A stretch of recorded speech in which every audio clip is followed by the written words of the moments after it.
Assalamualaikum warahmatullahi wabarakatuh.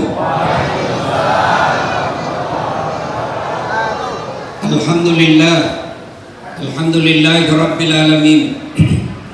Wa bihi nasta'inu ala umuri dunya waddin. Asyhadu an la ilaha illallah wa asyhadu anna Muhammadan abduhu wa rasuluh. Allahumma salli ala sayyidina Muhammad wa ala alihi wa sahbihi ajma'in. Amma ba'd. Faqad qala Allah subhanahu wa ta'ala fi kitabil karim. Bismillahirrahmanirrahim. Ya ayyuhalladzina amanu taqullaha haqqa tuqatih wa la tamutunna illa wa antum muslimun. Wahai orang-orang yang beriman, masuklah engkau ke dalam Islam secara sempurna, dan janganlah engkau ikuti langkah-langkah setan, karena sesungguhnya setan itu musuh yang nyata bagi kalian. Di tempat ini ternyata masih banyak setan yang berkeliaran. Setannya bukan pocong. Apa setan yang ada di tengah-tengah kita? Bentuknya handphone.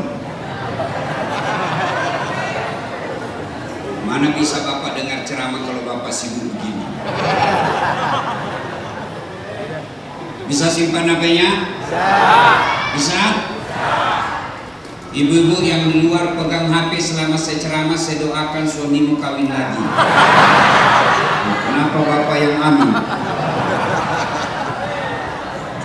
Simpan HP-nya ya, bisa? Tolong simpan HP, bisa? Ustadz, kita mau rekam Ustadz. Gak usah Bapak yang rekam, gambarnya kabur, suaranya gak jelas. Ini ada kamera saya bawa. Itu ada kamera, bagus itu kamera saya. Tapi kau bawa pulang Ustadz, gampang, nonton YouTube. Sudah nonton jangan lupa like and share. Jangan ketawa bos, serius ini. Pak, kalau artis kau follow apa kau dapat? Ibu-ibu, kalau artis kau follow apa kau dapat? Adik-adik, kalau artis kau follow yang sampai followernya sampai belasan juta, apa kau dapat? Nah, habis kuotamu. Bapak-bapak follow artis, adik-adik remaja follow artis, habis zamanmu. Kelihatan dadanya, kelihatan pahanya, jogetlah dia. Enggak juga kau dikasih pegang, kau dikasih lihat-lihat saja, habis zamanmu. Tapi kalau kau follow Dasat Latif, kau follow ulamamu, dapat ilmunya pahala. Kau amalkan ilmunya pahala. Kau sebarkan ilmunya pahala. Maka mulai malam ini follow Dasat Latif 1212. Waqalaidan bismillahirrahmanirrahim. Ya ayyuhalladzina amanu taqullaha haqqa tuqatih wa la tamutunna illa wa antum muslimun. Wahai orang-orang yang beriman, bertakwalah kalian kepada Allah dengan sebenar-benarnya takwa, dan janganlah kalian mati kecuali dalam keadaan beragama Islam. Ayat ini Jumat-Jumat dibacakan khatib. Ayat ini penting sehingga tiap Jumat dibaca.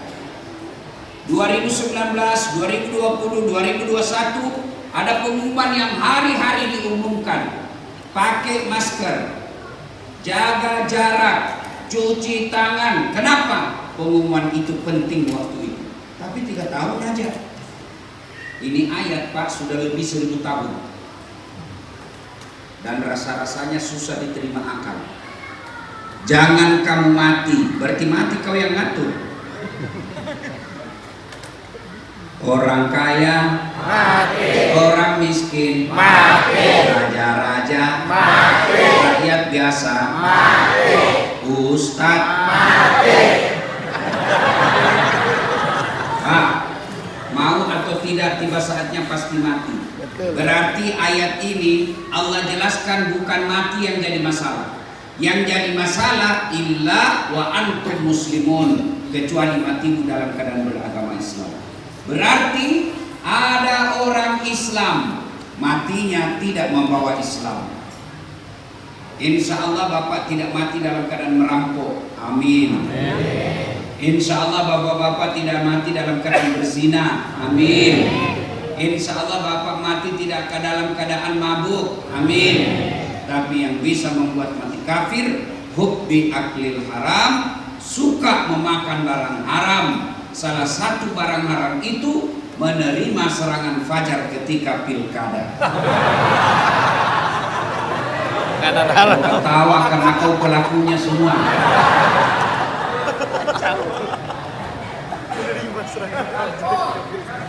Pak, dengar dulu.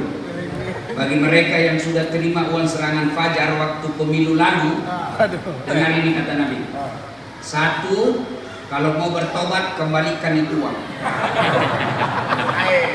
Sudah habis. Maka jalan keduanya kalau sudah habis, kata Nabi, hanya api neraka yang bisa mencuci korupsi. Tuan-tuan, kalau korupsi 50 miliar masuk neraka, rasanya masuk akal. Di dunia dia dinikmati 50 miliar. Dia bisa pakai keliling-keliling. Dia bisa bikin rumah yang mewah, makan enak-enak, rumahnya megah, 50 miliar dia nikmati di dunia. Tapi kalau 300.000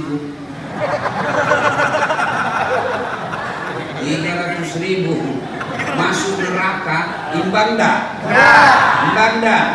Itulah yang disebut beleng-beleng. Beleng-beleng.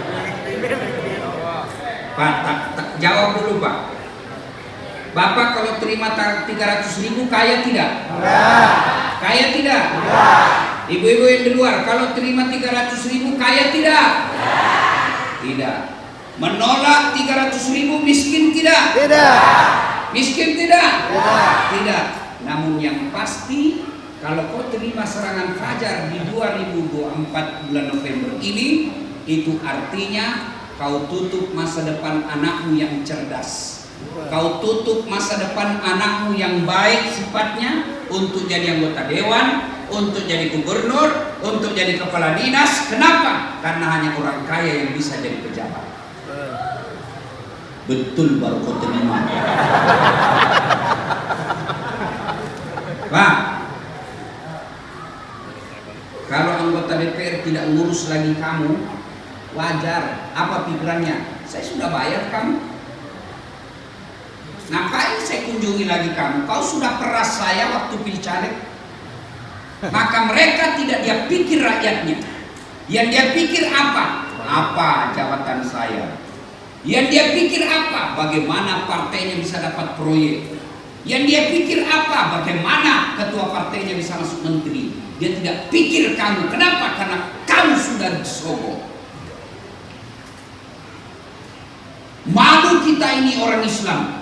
Kalau ada pemimpin yang terpilih karena dia nyogok, siapa yang salah? Kita orang Islam. Kenapa? Kita mayoritas di negara ini. Malu dong kalau kita terima pemimpin hanya karena disogok. Kau mau lihat buktinya? Mau lihat akibatnya sogok? Kemarin beberapa saat yang lalu. Kayaknya ini sekongkol ini sukses.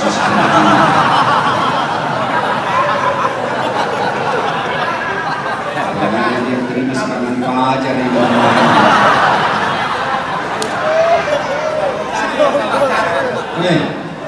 Baru-baru kan ribut lagi, kasihan polisi kita dengan mahasiswa. Polisi ada anaknya mahasiswa, mahasiswa ada bapaknya polisi. Mereka lagi gaduh, saling lempar, mahasiswa lempar batu, polisi lempar gas air mata. Padahal mereka bukan biang keroknya. Siapa biang keroknya? Para politisi yang tidak ngurus kalian. Betul. Betul. Betul. Maka kalau cinta kepada Nabi, jangan kau terima uang sogok yang sudah saya akan datang. Bisa. Bisa. Bisa. Bisa. Bisa. Bisa. Masih kurang. Bisa. Bisa. Ya Allah, dengarlah janji hambamu di maulid ini. Kalau mereka ingkar janji di bulan 11 menanti akan datang, buat mereka hidupnya sengsara dunia akhirat. Bisa? Bisa. Begitu sudah cukup. Ini saja yang paling penting ceramah saya. Saya dari tadi kenapa mata saya ini sudah lobet? Oh ternyata mata saya ini mata Makassar Pak. Makassar jam sekarang Pak sudah setengah 11. Sudah saatnya orang tidur. Ya. Nah, to the point saja. Jangan terima uang sogok. Saya tanya sedulur-sedulur, sampean, siapa yang menikmati kemerdekaan sekarang? Kita. Apa kita berjuang 1400, 1945 yang lalu? Tidak. 1930 tahun? Tidak. Siapa yang berjuang? Teku Umar, Imam Bonjol, Cut Ditiro, Cut Nyadin, Patimura, Sultan Hasanuddin. Siapa yang menikmati? Kita semua. Mereka tidak menikmati internet, mereka tidak menikmati Facebook, mereka tidak menikmati jalan tol, tapi hasil perjuangan mereka lah sehingga kita bisa menikmati Indonesia. Jadi Bapak kalau 2000 bulan 11 nanti Bapak tidak terima sogok, terpilih gubernur Jawa, gubernur DKI yang baik, maka kalau bukan Bapak yang nikmati, 5-10 tahun yang akan datang anak dan cucu kalian yang nikmati. Semoga Bapak terbuka hati dan jiwanya untuk menolak uang serangan pajak. 300.000 Bapak paling satu kali makan habis, tapi dosanya kau bawa sampai mati. Maka saya berharap taklim kali ini, kalau Bapak sudah ikrar dalam hati dengan cintaku kepada Rasulullah, saya tolak serangan fajar yang akan datang, itu sudah luar biasa imanmu. Maulid, kau terima serangan fajar, apa gunanya? Kau tidak malu sama Nabi? Untuk apa Bapak datang maulid kali ini? Kan mau membaiki diri. Ibu-ibu, untuk apa datang maulid? Mau lihat dasar latin? Kecewa, lihat ini. Apa hebatnya ini dasar latin? Kecil, jelek, hitam, besek. Jangan juga aku bilang saya beleng-beleng. Saya akui Pak, saya memang tidak gagah, tapi saya penuh pesona. Mana buktinya? Kau mau foto semua sama saya? Paling repot menghadapi ibu-ibu. Selfie Ustaz, ulangi Ustaz, kabur Ustaz, ulangi Ustaz, ulang sampai 4 kali masih kabur. Bukamu yang kabur. Ayo kita salawat bareng-bareng. Salatullah, salamullah. Sambil susahkan menangis. Kurangi ehonya, kurangi eho. Allah, gak usah pakai eho, tutup aja ehonya. Basnya juga, bas, tutup saja basnya. Tawassalna bi bismillah wa bi Rasulillah wa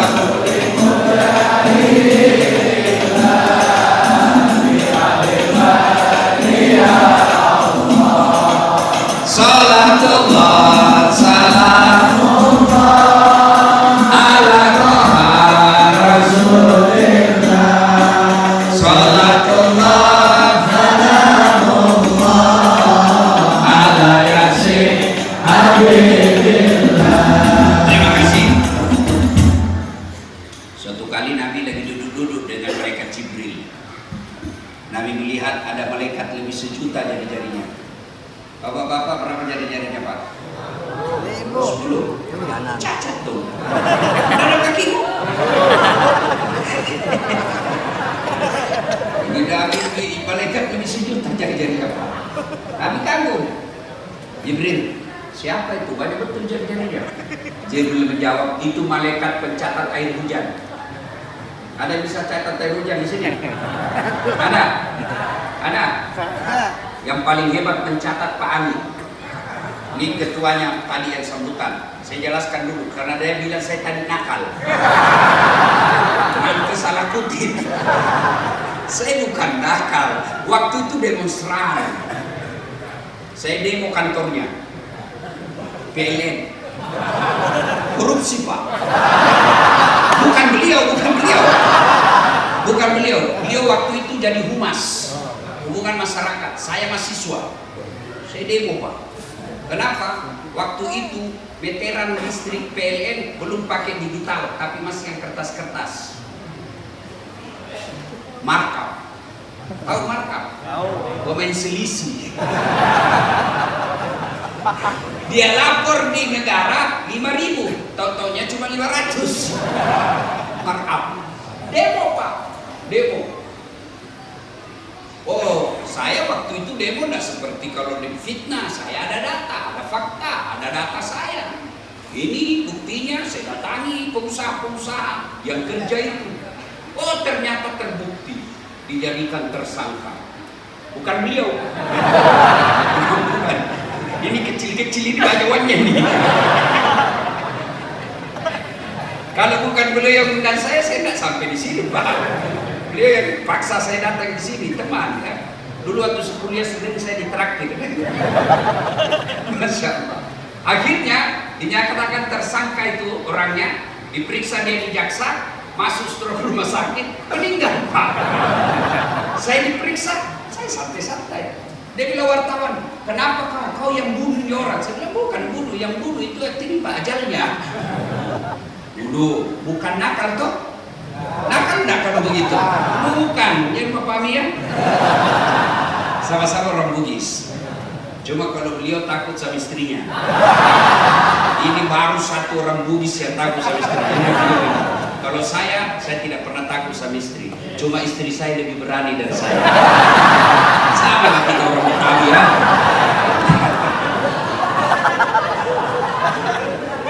Nah, Nabi tanya Jibril, apa kok mampu? Dia apa betul dia mampu? Iya.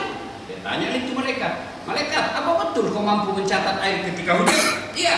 Kucatat yang jatuh di laut, kucatat yang jatuh di gunung, kucatat yang jatuh di darat. Semua aku catat, tak setetes pun yang tidak aku catat. Makanya aku sibuk dengan jariku ini. Lalu malaikat ini berkata, ya Muhammad, ada satu yang tidak bisa aku catat. Apa gerangan? Kenapa tidak bisa? Lebih banyak jumlahnya dari air hujan. Oh ya? Iya. Apa gerangan? Ketika umatmu berkumpul di satu tempat, berkumpul di masjid, lalu mereka bersalawat bareng-bareng kepadamu, aku tidak bisa mencatat betapa banyak pahala yang Allah turunkan di tempat itu. Bukan dulu, makanya ulama ajar kita ketika kau kumpul seperti ini bersalawat. Kenapa? Karena pahalanya lebih banyak daripada jumlah air hujan. Tuan-tuan, ibu-ibu,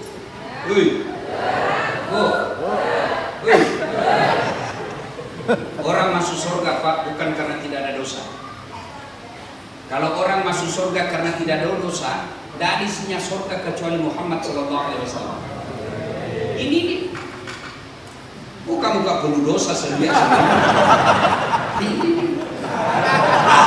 Ini banyak juga dosa saya Pak. Apa dosa saya yang paling tidak bisa saya hindari? Dosa mata. Selama 2 hari saya di Jakarta ini Pak, saya bilang saya punya amal. Baru keluar dari kamar, masuk ke lobi hotel, kelihatan pahala. Tengok ke kanan, kelihatan dagangan. Balik ke belakang, pantatnya juga. Dan terus mata saya lah. Dia bilang teman saya, kenapa kau lihat? Ya pasti dia lihat. Kenapa? Barang bagus. Nah, mana ada? Semua kita punya dosa, minimal dosa mata seperti yang saya katakan tadi. Lalu kenapa orang masuk surga? Ditimbang kebaikannya di kanan, timbang keburukannya di kiri. Ternyata timbang punya timbang lebih berat kebaikannya daripada keburukannya, meskipun selisihnya 0,5%. Masuk surga. Itulah sebabnya Nabi katakan, hiasi, penuhi, ganti, tutupi keburukanmu dengan memperbanyak kebaikanmu. Maka ketika kumpul seperti ini, bersalawatlah. Karena salawat itu insya Allah akan membuat timbangan kebaikan kita di akhirat nanti berat, dan insya Allah bisa mengalahkan keburukan yang pernah kita. Malam ini kita acara apa? Maulid. Pernah dengar maulid itu bid'ah? Maulid bid'ah.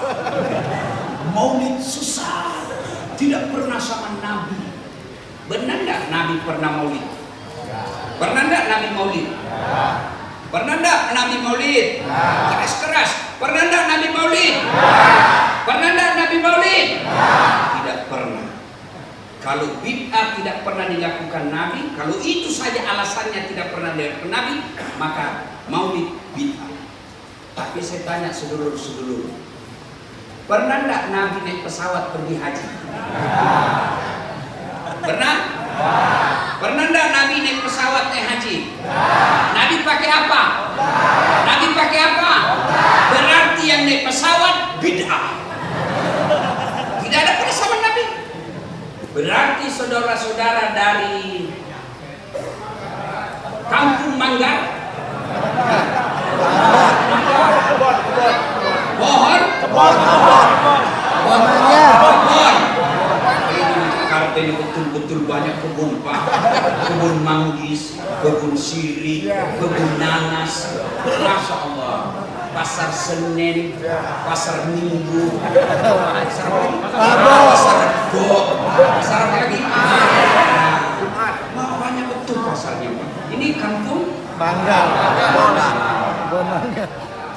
Pak, kalau Bapak prinsipnya tidak pernah sama Nabi dilakukan maka bid'ah, maka saudara-saudara silakan dari sini tanah Betawi pergi tanah suci pakai onta. Ya, Ibu Bapak, pernah enggak Nabi pidato pakai mic? Pernah enggak Nabi pakai mic? Enggak, berarti ini bid'ah. Enggak pernah pada zaman Nabi. Pernah enggak Nabi pegang Quran? Mushaf Quran? Pernah enggak? Enggak pernah, tidak ada mushaf pada zaman Nabi. Berarti mengaji pakai mushaf Quran itu bid'ah. Kenapa? Tidak ada pada zaman Nabi. Maka yang baik, yang tidak mau maulid, monggo.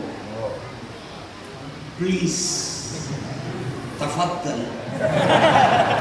Silahkan. Boleh, yang tidak mau maulid, kami tidak ganggu kalian.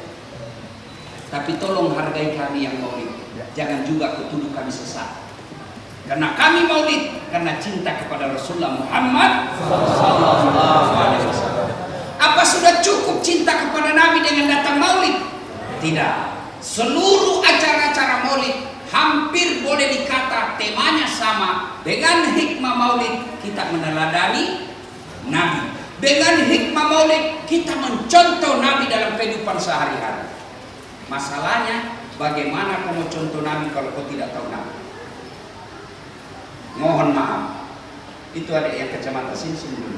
Sini. Aja deh. Saya lihat paling ganteng di dalam ini. Sini. Sini nak, sini. Nah, ini. Nah, satu. Oke.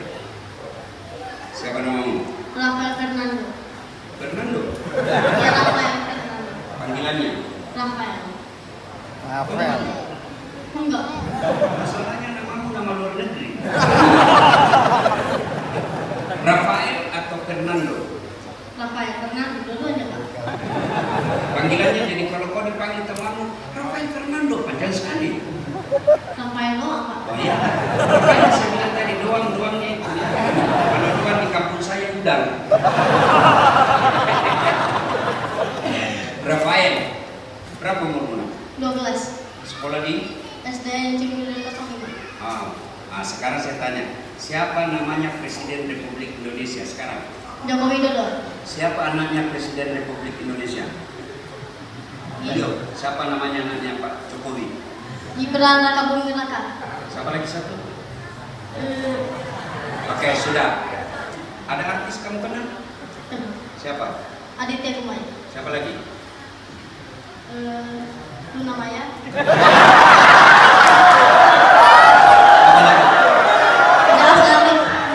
Masya Allah, sudah ya. Sekarang saya tanya, berapa anaknya Nabi? 6 atau 5?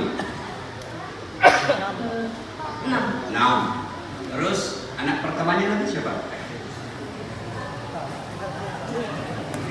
Oke, kalau begitu tanggal lahirnya Nabi berapa? Sudah, Pak, ini contoh umatnya Nabi. Dia nanti yang akan ganti saya. Yang tua-tua ini yang sudah muka sakaratil maut, pasti kau hilang dari bumi Betawi. Ini lagi yang akan besar. Betapa sedihnya Rasulullah melihat andai saja ada Nabi di sini, beliau tidak tahu siapa anaknya. Betapa sedihnya Nabi kalau ditanya tanggal lahirnya Nabi berapa, ada di sini. Saya saja kalau ditanya nama lengkap saya salah, saya agak marah sedikit. Bagaimana Rasulullah yang mencintai kita bukan cuma di dunia sampai di akhirat. Bapak tahu tidak ketika Nabi sakaratul maut, apa beliau sebut nama cucunya Hasan Husain? Tidak. Apa beliau cucu namanya? Tidak. Siapa disebut? Ummati sampai 3 kali. Rafael, karena kau sudah naik, kasih hadiahnya. Saya mau kasih kau hadiah. Ini. Nah, tadinya rencana 2 lembar, tapi karena kau salah, 1 lembar saja. Ini hadiah. Uang Ustaz berkah. Beda uang polisi.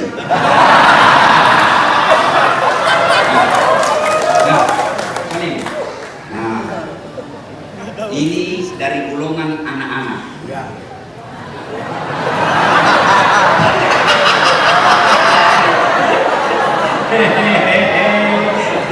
Dari golongan orang tua. Sini. Saya kasih dia. Sini.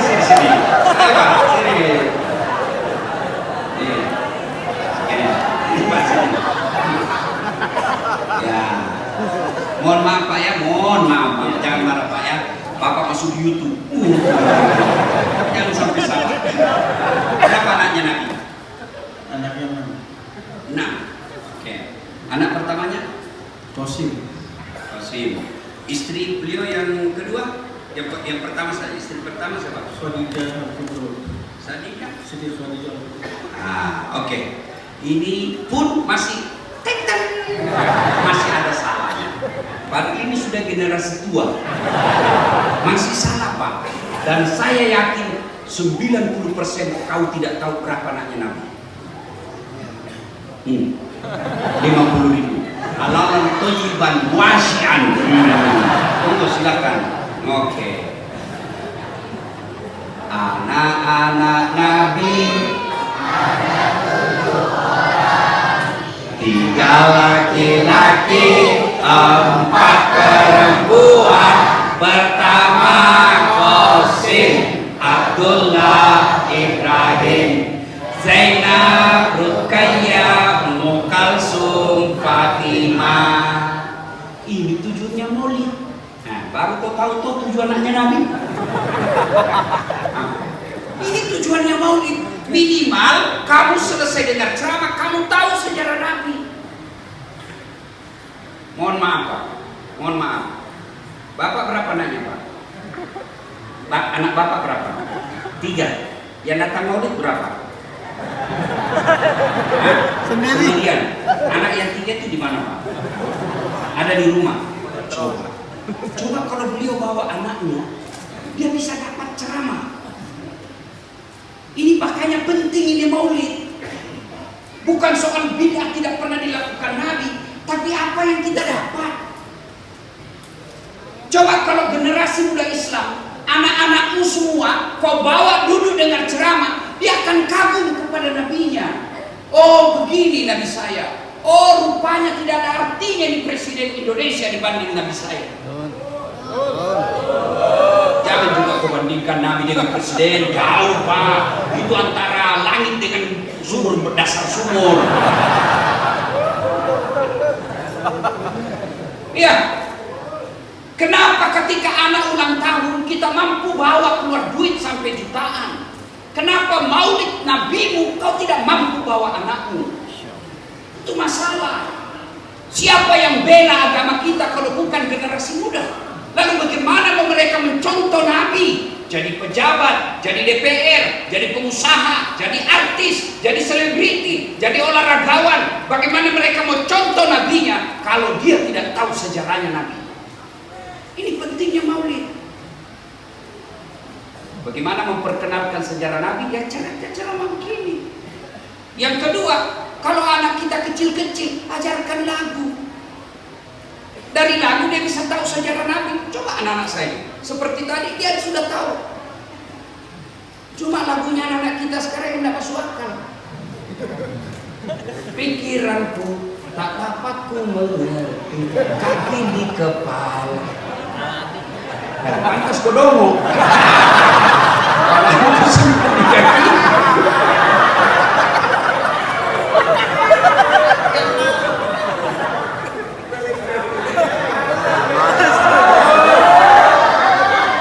Ya, apa tema Maulid? Peduli sesama. Apa Nabi peduli sesama? Satu, lihat saja hadisnya Nabi. Tetanggamu adalah saudaramu. Biar hitam jalan sholat, Senin Kamis dia puasa, jamaah di masjid, tapi sama tetangganya jahat. Depan rumahnya bertengkar gara-gara got, belakang rumahnya bertengkar gara-gara parkir, samping kirinya bertengkar gara-gara taman, samping kanannya bertengkar gara-gara pagar, padahal hitam jidatnya. Dengar ini hadis Nabi. Atau deruna manil muflis. Kamu tahu tidak siapa yang bangkrut nanti? Banyak amalnya tapi habis amal-amal semuanya. Siapa mereka ya Rasul? Jarusu wa khati'ur rahim. Tetangga yang jahat sama tetangganya dan yang memutuskan tali persaudaraan. Itu benar. Biar kau rajin jamaah, tapi tetanggamu tidak ada yang senang, kamu hati-hati bisa bangkrut. Ini sholat jamaahku, kata tetangganya, tunggu dulu. Dia serobot saya punya tanah itu. Dia ambil tanah saya 30 cm. Saya lapor di polisi, keluarganya polisi.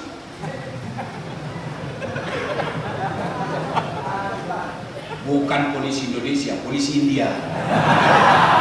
Jangan ngurusin polisi. Bapak pernah tidak bayangkan seandainya tidak ada polisi di kawasan ini? Motormu hilang, siapa kau cari, Pak?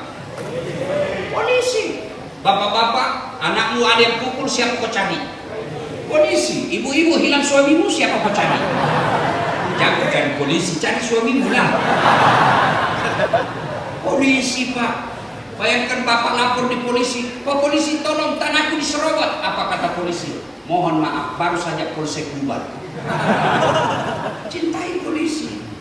Ya. Kalau ditilang karena bapak tidak pakai helm. Ditilang. Ya terima sogok karena bapak sogok. Jauh kalau tidak mau sogok, tidak jadi itu Pak. Ya. Itu polisi film India. Polisi Indonesia mengayomi, melindungi, melayani masyarakat.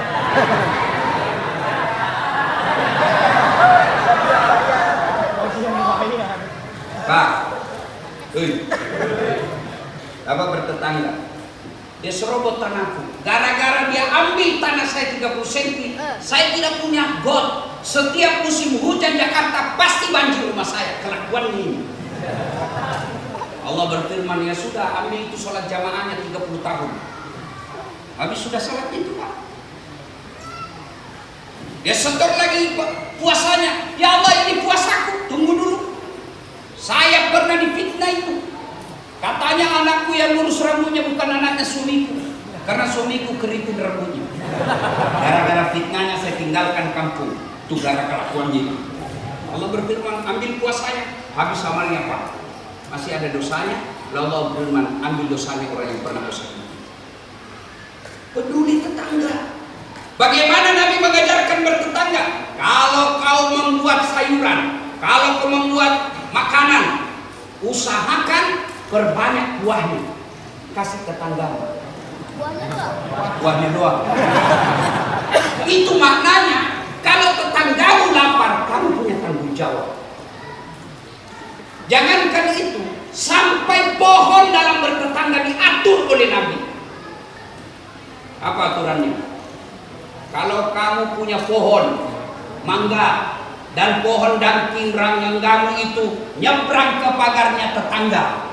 Misalnya di pagar ada dahannya menyeberang, maka yang menyeberang haknya tetangga, halal diambil tetangga. Bukan lagi yang punya mangga itu, tapi tetangga punya, kalau nyebrang pagar. Tiba-tiba mahasiswa saya bilang, bagaimana Ustaz kalau istrinya tetangga menyeberang pagar? Itu lain lagi pikirnya itu. Coba, dalam ibadah pun demikian, kita harus peduli. Mana buktinya? Nabi katakan kalau kau pergi sholat jamaah pakai sikat gigi. Apa itu sikat gigi untuk Allah? Bukan. Supaya apa? Kau tidak ganggu tetanggamu. Makan pete tadi malam, jengkol, kamu baca Al-Fatihah, saya yakin ini sampingmu pasti berpikir. Itu maknanya, hargai tetanggamu. Peduli kepada temanmu. Lalu sholat jamaah, kata Nabi, pakai parfum. Tujuannya apa? Supaya bau badanmu tidak mengganggu orang. Itu peduli. Kalau kau sholat jangan kau ganggu. Ada sholat jamaah apa dia ganggu kita? Yang mana? Yang suka geser-geser kakinya. Injak.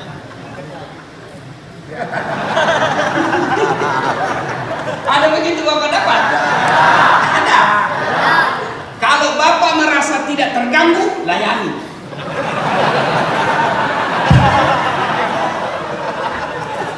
Tapi kalau Bapak merasa terganggu, sampaikan. Dek, jangan sentuh kaki saya ya. Kenapa? Karena kalau kau sentuh, selama sholat kaki saya pikir. Bacaku Fatihah tapi hatiku kaki.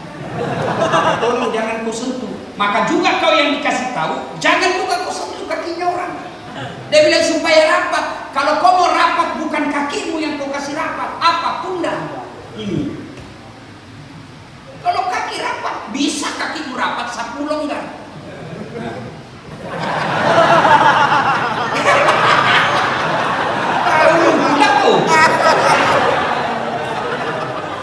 Itu semua maknanya apa? Kepedulian. Apalagi imam harus peduli sama makmum. Mana buktinya? Nabi bilang kalau kau jadi imam, ringkaskan bacaanmu. Itu peduli. Ada juga imam itu, aduh sok alim betul. Kalau jadi imam panjangnya Pak. Sekali dia sendiri kul-kul. Terbalik bos. Nabi kalau imam ringkas. Kalau beliau sendiri sampai bengkak betis beliau. Ini sekali imam orang Makassar bilang kadeka. Mau dikate. Gue kate juga apa? Bincang dulu lah. Sidul ada sekolahan. Ya. Kata Nabi, kalau kau jadi imam, ringkaskan. Itu peduli. Kenapa disuruh balik? Salat Jabir rahimahullah. Itu ibarat tentara, komandannya inspeksi pasukan. Lihat keadaan pasukan. Kalau banyak orang tua, jangan kau panjang-panjang. Kau siksa orang tua. Apalagi kasihan yang rematik, asam urat, yang hipertensi. Kalau lama betul, setengah mati dia. Apa itu sih namanya itu yang apa itu? Osteoporosis. Nah, itulah.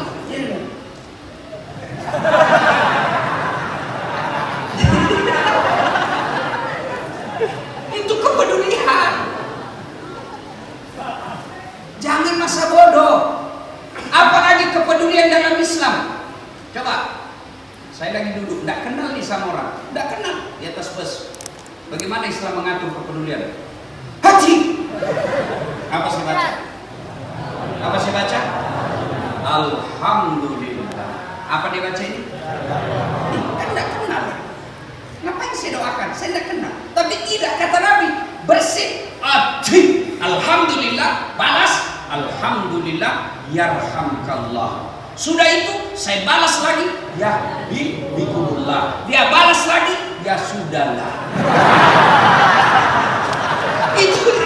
Itu semua bentuk-bentuk kepedulian. Iya toh? Itu semua bentuk kepedulian. adalah agama peduli. Itulah makna daripada khairun nas anfa'uhum linnas. Sebaik-baik manusia di antara kalian yang paling banyak manfaatnya buat orang lain. Apa bentuk kepedulian itu? Satu, doa. Doa. Minimal doakan tetanggamu, minimal doakan temanmu, tapi jangan kau doakan di medsos. Semoga perjuanganmu berhasil. Ini semuanya muka-muka milenial. Rajin betul berdoa, tapi di status. Ya Allah, mudah-mudahan ujian saya sukses. Amin. Sibuk betul itu Tuhan membaca statusmu.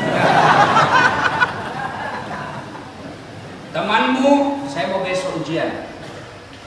Ayo, supaya ujianmu lancar, kita kirimkan Fatihah. Rasulullah, mudah-mudahan Allah berkahkan.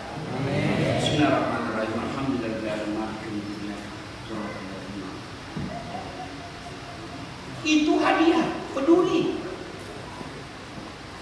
Tetangga ada masalah, peduli. Pedulinya minimal doa. Jangan malah diceritai jelek-jeleknya. Ibu-ibu ini paling pelaku tukang gosip. Ustadznya aja dia gosip. Saya lewat tadi di situ ada yang gosip saya. Itu juga bajunya yang viral. Memang baju saya ibu satu motif satu warna tapi banyak. Tapi kan tidak ada samanya toh. Mana pernah bapak lihat baju sama saya? Tidak ada pak. Produk dalam negeri. Satu, peduli. Ya, cara peduli doa. Yang berikutnya wujud real cara peduli bantu. Apa bantunya? Kalau dia minta dipinjami duit, pinjami kalau mampu. Cuma bapak dianjurkan untuk menghindari pinjol. Banyak korban pinjol dan saya juga ikut disusahi. Ustaz, saya mau menghindari riba Ustaz. Tolong saya terhindar dari riba. Ya Ustaz, maukah Ustaz membantu bayarkan saya? Itu kamu pinjam kau tidak konsultasi sama saya. Giliran kau mau bayar pinjol kau bikin susah. Begitu tidak dijawab dia bilang Ustaz pelit betul. Ya, pinjami kalau bapak mampu. Tapi kalau bapak lihat dia tidak mampu bayar, jangan cari masalah. Kalau mampu, dia pinjam 1 juta, bapak yakin dia tidak mampu bayar 1 juta, cukup. Karena dia sudah datang, hargai caranya. Pak, Bu, saya tidak bisa bantu 1 juta, cukup. Ini ada duit saya 100.000, tidak usah dibayar, ini sedekah. Udah. Dibantu kalau dia minta pinjaman. Cuma ada kawan saya waktu dipinjami duit, apa dia bilang? Alhamdulillah Ustaz, Ustaz adalah malaikat penyelamat. Sekali ku tagih, dia bilang Ustaz adalah malaikat pencabut nyawa. Ya, bantu kalau dia pinjam. Kalau dia kena musibah, bantu. Bantu apa? Bantu doa, bantu uang, bantu tenaga kalau tidak bisa bantu tenaga. Tidak bisa tiga-tiganya, bantunya dengan cara apa? Jangan kau gosipin. Itu makna dari salat jamaah kepedulian. Itu makna daripada ibadah puasa kepedulian. Makna salat pun kepedulian. Coba puasa, itu maknanya adalah Allah melatih kamu, melatih kita umat Islam. Kau lihat ini, baru kamu makan, tidak makan dari pagi, subuh, sampai maghrib, kau sudah setengah mati. Lihat itu saudaramu, tiap hari dia lakukan itu. Kamu cuma 30 hari selama Ramadan. Coba lihat itu tetanggamu, bukan dari subuh sampai maghrib, hampir 24 jam dia tidak makan. Maka Allah kasih kepedulian, kau rasakan kepedulian tetanggamu. Dan akhir dari ibadah Ramadan, kita bayar zakat. Bayar zakat itu dari kepedulian. Islam itu agama kepedulian. Itu puasa. Zakat kepedulian. Sholat kepedulian. Mana artinya kepedulian? Mana bukti konkretnya? Assalamualaikum warahmatullah. Doakan orang di samping kita, semoga keselamatan. Dia selamat. Itu kepedulian. Maka orang yang ibadahnya baik, idealnya, harusnya, normalnya, dia pasti peduli sama tetangga. Kalau ada orang baik ibadah mahdanya, tapi hubungannya kepada manusia jelek, maka itu orang akan bangkrut di akhirat. Nah, apalagi kepedulian? Coba lihat kepeduliannya Nabi. Di pasar kota Madinah ada tunanetra, agamanya Yahudi. Tahu tunanetra? Tidak bisa melihat, agamanya Yahudi. Apa kerjanya? Di sudut pasar selalu teriak di kota Madinah pasar, jangan percaya Muhammad, Muhammad tukang tipu, jangan dengar kalimatnya, dia bisa sihir kamu, dia tukang tipu, tukang sihir, jangan dengar kalimatnya, pembohong. Tiap hari dia begitu lakukan. Wafat Rasulullah. Setelah wafat Rasulullah, Abu Bakar Siddiq tanya kepada Aisyah, istri Nabi. Aisyah, istri Rasul, menurutmu apalagi yang tidak pernah saya lakukan, apalagi yang belum saya lakukan yang Nabi lakukan? Aisyah berkata, ngaji sudah, puasa sudah, sholat tengah malam sudah, sedekah sudah. Ada satu yang belum Bapak lakukan. Di sudut pasar ada tunanetra, itu Nabi selalu suapi dia. Datanglah Abu Bakar, disuapi Pak, itu tunanetra disuapi. Begitu disuapi, ini tunanetra langsung dia tepis tangannya. Siapa kamu? Kamu bukan yang menyuapi saya selama ini. Siapa kamu? Kok kasar betul caramu? Kalau yang kemarin-kemarin dia suapi saya lembut, caranya baik, dia pisahkan mana yang keras, dia cabut tulang-tulangnya. Kamu siapa? Kata Abu Bakar, saya temannya yang suapi kamu selama ini. Mana dia? Baru saja meninggal dunia. Siapa dia? Dialah Muhammad sallallahu alaihi wasallam. Salli alaihi. Ini Yahudi Pak, non Muslim, menghina Nabi tanpa dia pernah katakan saya Nabi yang menghina. Menangis ini orang Yahudi dan berkata ternyata orang yang selalu saya teriaki pembohong, jahat, tukang sihir, dialah yang menyuapi saya. Saya menyesal sekali karena dia tidak pernah memperkenalkan diri dan saya tidak pernah berterima kasih kepadanya. Akhlaknya. Pergi lagi ke masjid, di atas ketinggian ada orang dibayar oleh Abu Lahab untuk teror mentalnya Nabi. Lewat diludai, kena kepalanya Nabi. Bapak kalau diludai di atas apa sikap Bapak? Kebun binatang keluar. Tidak layak. Sampitin. Wah, padahal rajin jamaah. Apa kata Nabi? Kalau bahasa kita, salah tempat juga. Kepala saya kena, tapi tidak apa-apa. Lewat lagi. Besok lewat lagi, diludai lagi. Kena lagi. Kata Nabi, tidak apa-apa. Hari ketiga pun demikian. Hari keempat lewat Nabi. Dia cari. Mana langganan? Biasanya dia tunggu-tunggu. Mana nih biasanya ada dari saya. Selesai sholat, Nabi tanya, kau kenal si Fulan? Kenal ya Rasul. Mana rumahnya? Di sana. Kenapa? Kok biasanya saya lewat dia ada dari saya. Tidak tahu mana dia. Sakit ya Rasul. Kira-kira kalau Bapak dengar kata sakit itu, rasain mudah-mudahan cepat banget. Nabi tidak. Balik ke rumahnya. Lalu dia kata ke istrinya, tolong bungkus kurma roti. Mau kemana? Saya mau pergi siarah. Mau pergi besuk. Sampai. Kata dari dalam, siapa? Saya siapa? Muhammad. Muhammad siapa? Langgananmu. Balas terus. Buka pintu. Apa Nabi langsung tonjok? Tidak. Nabi katakan, saya lewat di tempat biasa. Pintu juga saya sama ludahmu. Saya cari-cari, ternyata sampean sakit. Ini ada roti, ada kurma, silakan dinikmati. Mudah-mudahan kamu sehat. Apa kata Nabi? Ini orang yang ini Pak.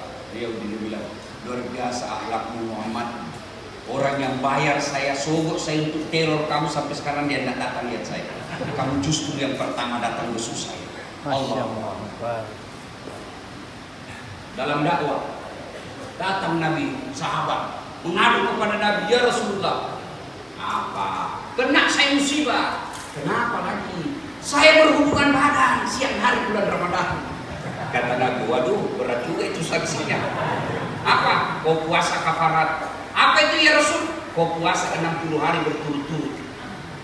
Berapa ya Rasul? 60 hari berturut-turut. Artinya kalau di 58 hari batal, kau undang lagi dari sana. Waduh, ya Rasul tidak salah.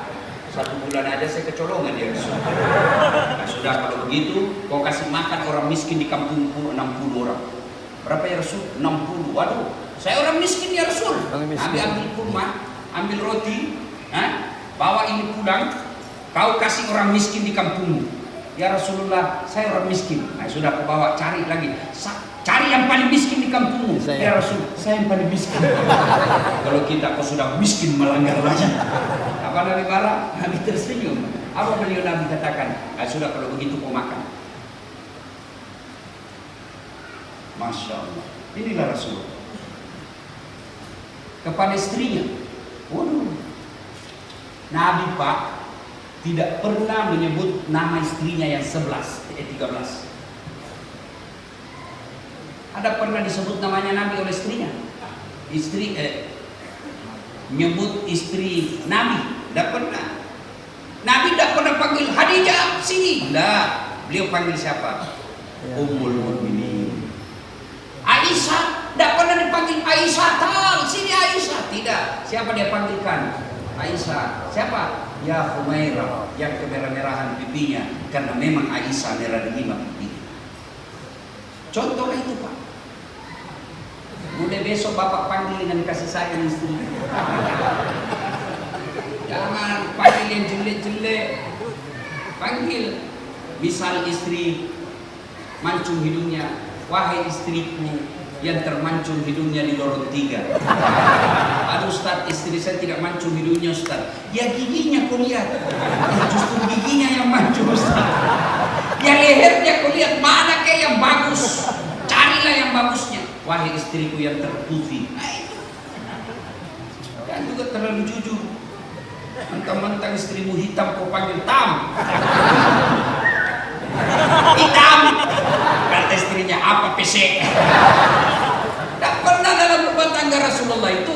Maka wajar dari sekian banyak istri Nabi, tidak pernah satupun istri Nabi katakan saya nyesal nikah sama kamu. Nah, saudaraku, bapak-bapak, rumah miskin paling tidak bahagia hati. Nabi itu Pak rumahnya kalau berdiri, kepala beliau sampai di atapnya. Bapak bisa bayangkan bagaimana kecilnya rumah Nabi. Kalau beliau sholat berjamaah dengan istri beliau sholat malam dalam kamar, kaki Rasulullah menyentuh kepalanya Aisyah, maka Aisyah kadang dia colek-colek kakinya Nabi. Betapa kecilnya kamar Nabi. Ada punya kamar begitu di sini. Tapi Nabi apa katakan? Baiti jannah, rumahku laksana surga bagi. Itu Nabi Pak. Kita ini sudah miskin, penghasilan tidak jelas, istri jelek, suami jelek, bau ketek, makan seadanya, bertengkar tiap hari. Kapan kau bahagia? Bertengkar, kapan kamu bahagia? Minimal kalau miskin tapi bahagia suami istri. Orang lihat rumahnya mewah, tapi kita bisa berkata, rumahmu mewah, tapi istriku sayang sama saya. Ini tidak, bertengkar tiap hari, hamil lagi.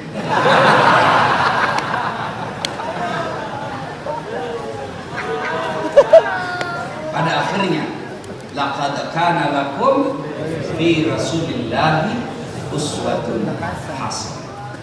Kenapa Nabi dijadikan contoh teladan? Karena beliau di mana-mana hebat. Dan beliau apapun pekerjaan dan profesi Bapak ada pada sama Nabi. Ada pada Nabi. Saya pedagang nih Ustaz. Nabi pedagang. Dari usia 12 tahun beliau sudah berdagang. Bahkan sejarah membuktikan beliau lebih lama hidupnya jadi pedagang daripada jadi Nabi. Nabi pedagang. Cuma Nabinya berdagang beda dengan kita. Nabi ditanya, berapa harganya Muhammad sarungmu? Ya, Khadijah kasih saya 10 dirham. Terserah bapak mau beli modal boleh, yang penting saya jangan rugi. Kira-kira ada penjual begitu di Indonesia? Bapak-bapak ada orang begitu. Nah, pantas bapak belasan tahun menjadi pedagang tidak bisa lepas dari kredit.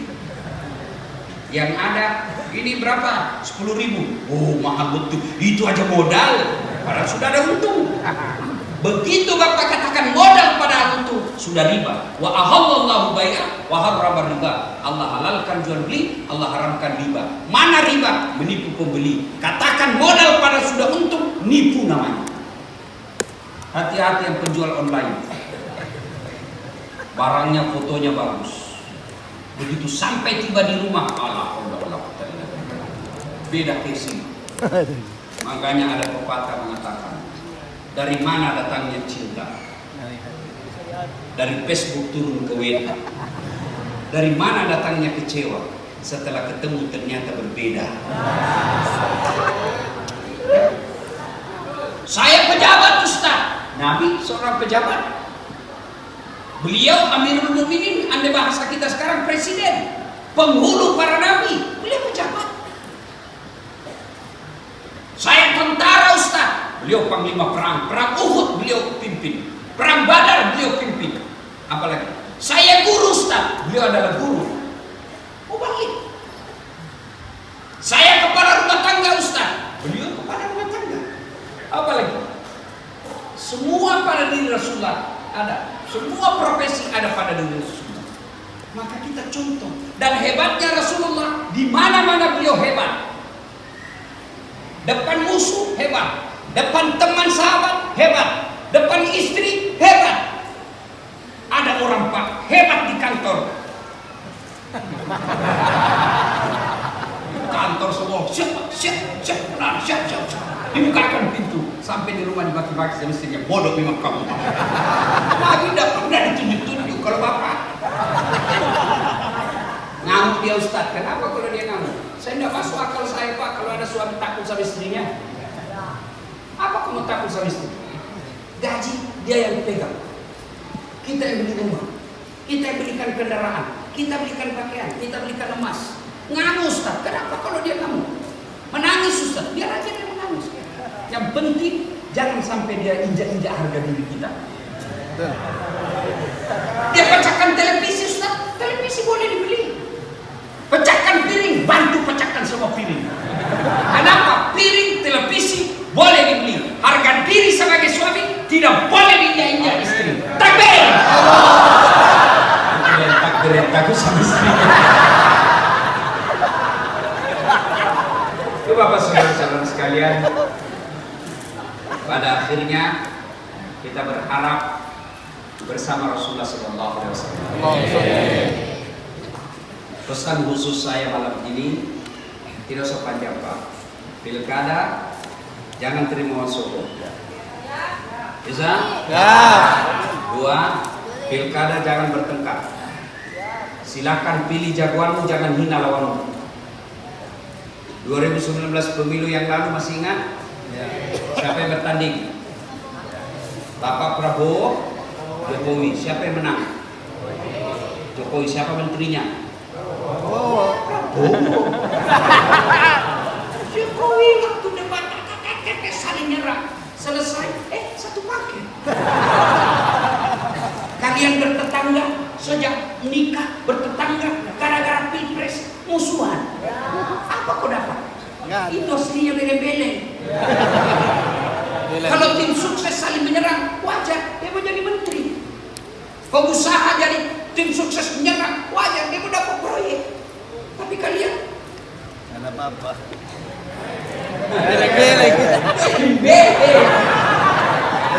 Beleng. Ya. Berikutnya, yang ketiga, cintai Rasulullah dengan cara apa?